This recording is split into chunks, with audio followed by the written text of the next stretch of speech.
Elizabeth Warren is Native American, kind of, not at Maybe. all, actually, depending on who you ask. There's a good CNN article that says that she has, what is it, strong Native American roots.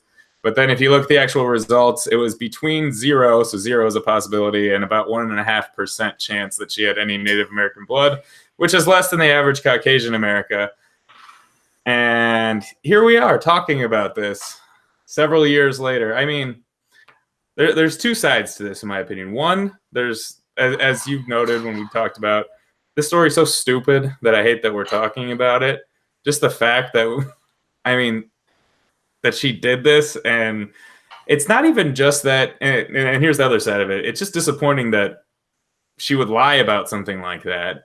But then, furthermore, to go on and build on that lie, use that as part of her Harvard application. And I'm not going to say what Trump says that that's the reason why she got it, because we don't know that to be true or not. It could have played a small factor, but I don't want to get into that. I think that she is a smart woman in the end, but that she used that there, and she's used that in her political life since then, talking about Native American recipes that her mother passed down, which were found to be plagiarized, and just things like that throughout. And it's like, I did not know about why? that. Yeah, no, there's a few stories like that, and it's just like, why? And then she goes on.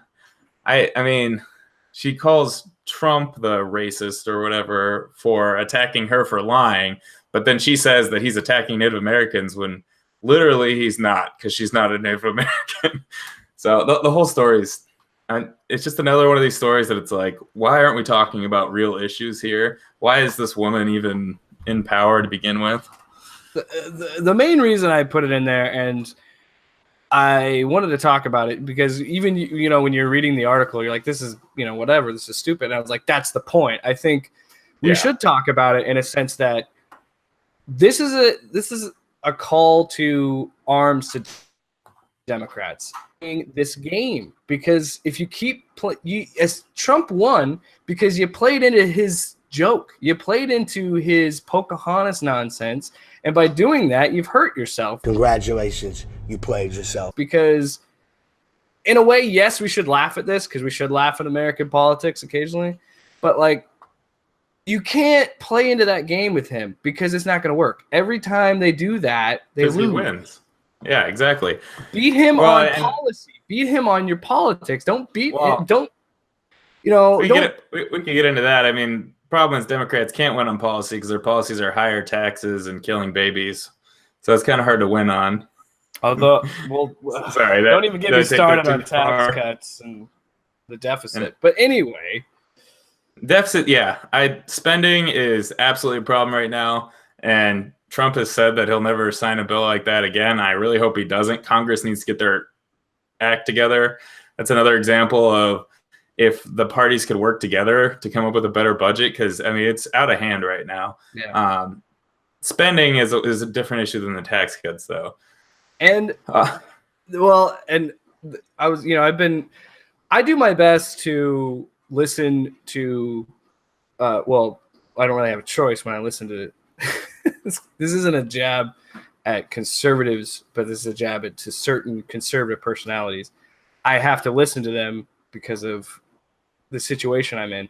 But I listen to the other side, and when I listen to both these sides, I think they both can kind of agree that this was a dumb move. Like, why would you do this when you're 3 weeks out from the midterms?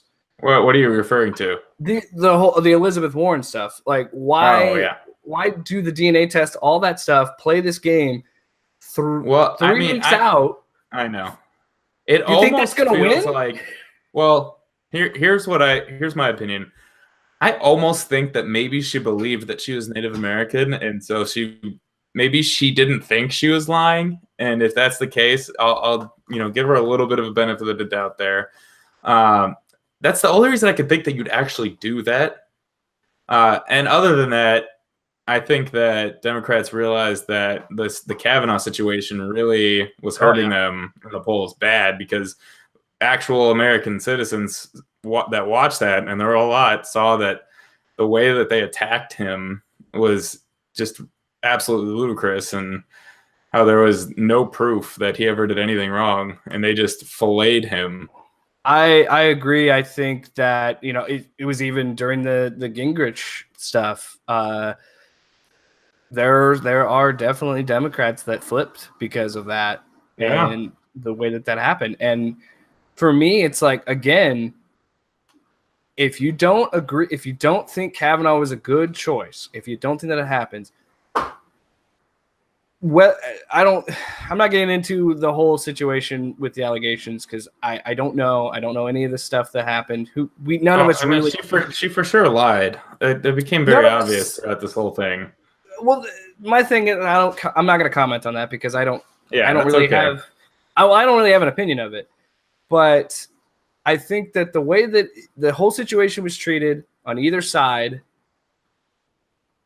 was not handled the best way, and I think it was worse for the Democrats because people are leaving. Because you're right, he was. Well, here's the thing. I'm going to disagree with you. Well, I think that the Republicans played that masterfully. I think they did that exactly the way that they should have. They gave her a chance to talk, which they didn't have to do. The Senate did a great job.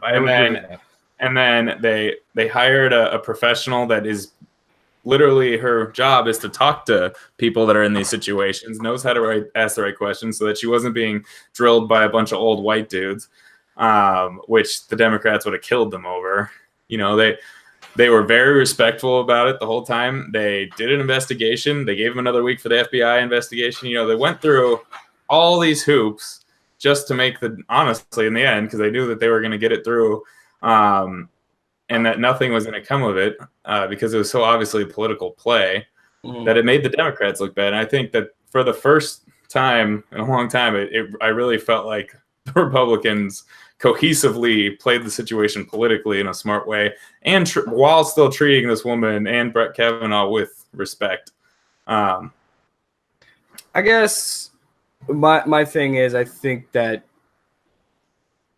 I think that the Senate handled it it's handled it well with the investigation. Well, not with the hearing is what I meant to say, not the investigation. The hearing, I think, was handled well, and I agree with you there. I just think that after all that's happened with the Kavanaugh stuff, to have her have this DNA test and cause this is just idiotic. And then pressing him to pay the $1 million, I'm like, oh my God, you're making it worse. You're making it worse because he said this at a rally, and we know he does this. He says these things. Well, I mean, and also to pump up the crowd. Like, that's his whole shtick. And also, like, I think she should have to pay him the $1 million if they're going to go to that, because it says that it could be 0%. They just can't say with absolute certainty. And they also didn't test against any Cherokee blood. They didn't even use Cherokee blood in the test.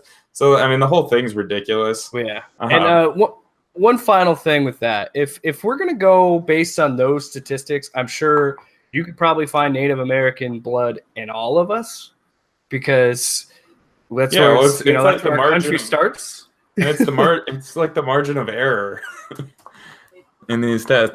So, anyways, well, I guess not everybody, but a good portion of the population. Well, yeah. The point is, with these tests, they're not 100% accurate. So you're probably going to have up to 1% of anything, just because the nature of the test.